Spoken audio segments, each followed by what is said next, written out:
Here in this section, we're going to begin Chapter 6, Systems of Equations. This first one, 6.1, is solving systems by graphing. The why for this is systems of equations allow us to compare two equations at once. This is an essential algebraic skill. It allows us to figure out two things, not just one, so that we can find out when people are at the same place at the same time. When's the profit going to catch up to the cost and break even?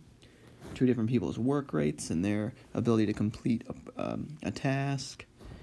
Speed when you're going with or against the current. All these things are going to be things that we see this chapter. Here's an example. A volleyball team is selling t-shirts. There's a $600 setup fee, and then each t-shirt costs $3 to print. And you'll see that that's their equation right here. Y equals $3 per t-shirt plus $600. They plan to sell the t-shirts for $15 each. The volleyball team wants to know how many shirts they will need to sell in order to make a profit. Graphing is one way to find this answer. So this equation represents $15 per shirt.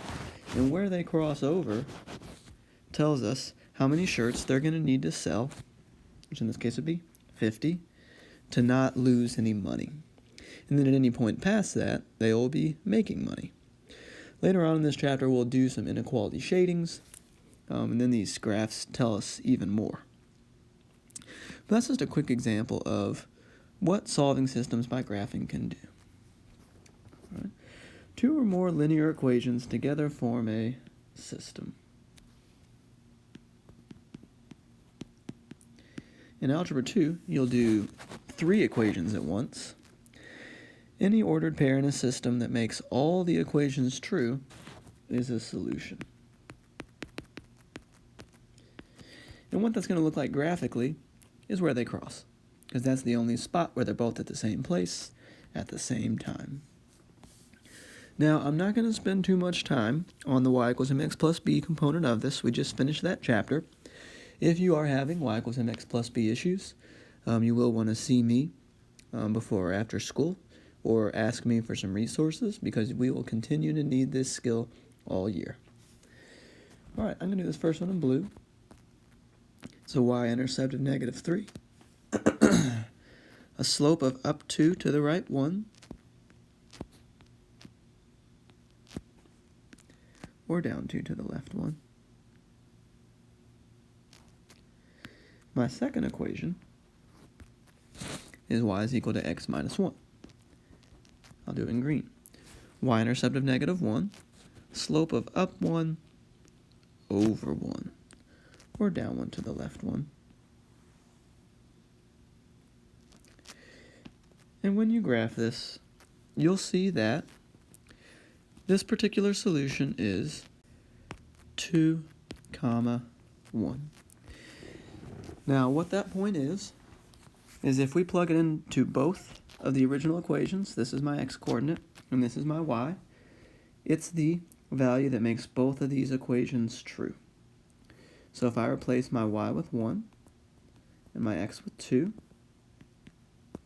for both of these, you'll see that for both, we get a 4 minus 3. We get true statements on both. And that's how you can double check your graphs. Now, one thing that's really important, you do need to complete these problems on graph paper.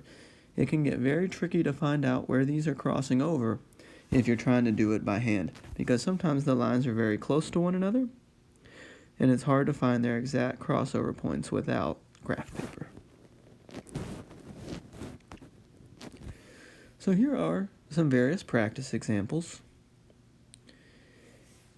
Let's check one out here with some fractions and some negative slope. This first one, I'll do in red. It's a y-intercept of 2 and a slope of -1/2. So down 1 to the right 1, or up and to the left. You can see that negative slope on it. Let's do this one in blue. Y-intercept of -3. Its slope is also down 3 to the right 1. You can see we'll have to travel back this other direction to find it.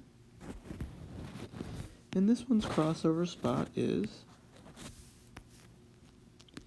-2, 3. And if we plug that into both equations, you would get true statements just like we got right here. And that's all this is. If we graph this other one, we'll see a similar standpoint of where they cross over at some point. I'm going to go ahead and move us on to some special cases, though. You might be able to recognize what's going to happen on this one before we even graph, because of what I've highlighted there, those slopes. I'm going to graph this one in red. Y-intercept of 1, slope of down 2 to the right 1.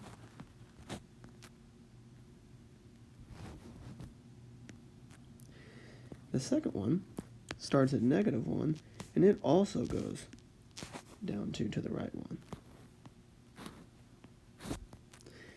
Now, what you might have recognized from chapter previous is that these lines are parallel. So what that means is that this one has no solution. There is no spot where these lines will be at the same place at the same time. They'll continue forever, linked like this, with the same slopes.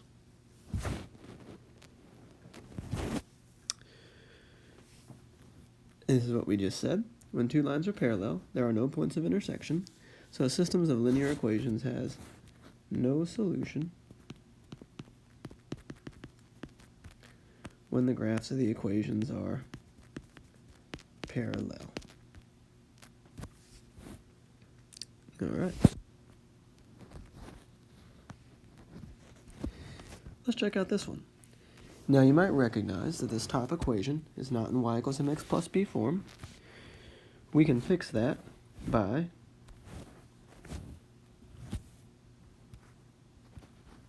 subtracting 2x from both sides.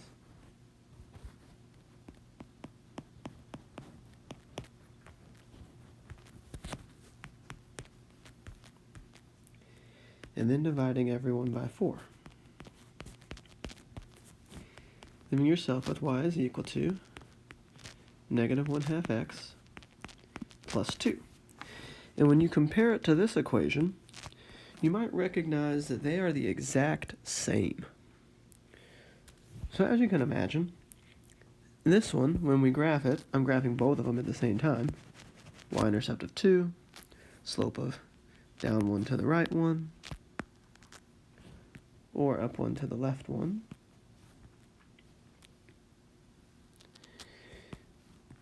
If the solution to a system of equation is where the two lines intersect, these lines are stacked on top of each other, which means a system of linear equations has infinite solutions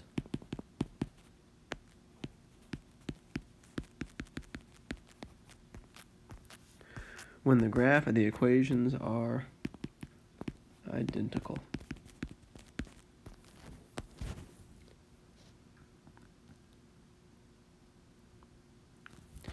And we'll call this infinitely many solutions.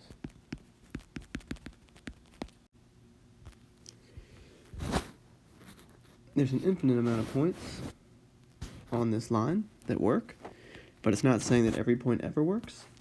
These points that are not on the lines would not be solutions, but there's an infinite amount of coordinate points lying on that line that would work. Here's a visual summary for the 3 different situations. The lines intersect, so there is one solution.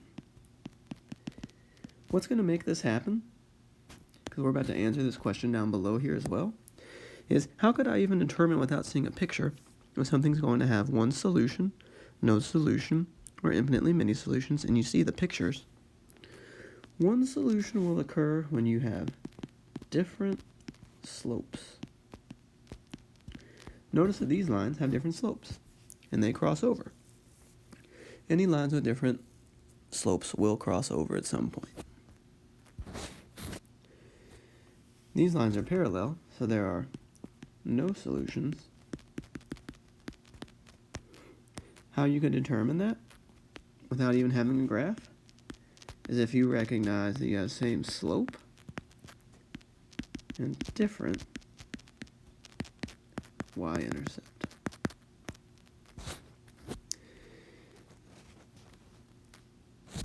For situations where the lines are the same, there are infinitely many solutions, and this will happen when the lines are identical. Now this section isn't particularly long, it's just a little bit of an extension from last chapter.